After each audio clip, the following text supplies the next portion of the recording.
was just a super bubbly person, always happy, you know. She could literally just light up a room.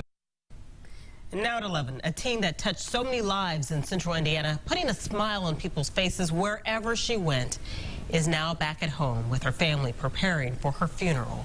Good evening, I'm Erica Fly. And I'm Todd Connor. We first told you about Aubrey Kramer's death last night at 11, and now 24 hours later, her remains have returned to Indiana, and those closest to her are planning ways to carry on her spirit. RTV6's Ebony Monet has the story. We all feel her with us. It's really weird, but I swear she's there. It's a sudden loss. Sometimes she's giving us a hug, and sometimes she's making us laugh. She really is. These Lafayette teens are coping with the death of their childhood friend. She let me borrow her coat at recess, and pretty much us three became best friends all that same day. And Aubrey Kramer has been by their sides ever since, until just recently the 19-year-old moved to Florida, where Saturday she died in a car accident. It's news the owner of Dog and Suds in Lafayette says hits her former work family hard. She had one of those personalities that you only run into every now and then.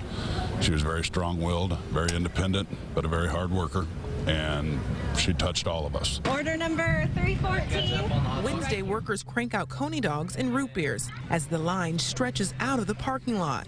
A portion of the sales will go to an online fundraiser to help the Kramers bring Aubrey's body home, and for the funeral expenses. Her sister Lexi says she appreciates but is not surprised by the support for Aubrey. Just her personality. She was always just a super loving person, and it was always just so nice to everybody, and she was just a really good person. Friends agree, a good person loved by many. That's the best part about this community. Everyone's just we're just gonna stick together, and as long as we stick together, you can still be sad, but you can just all be sad together.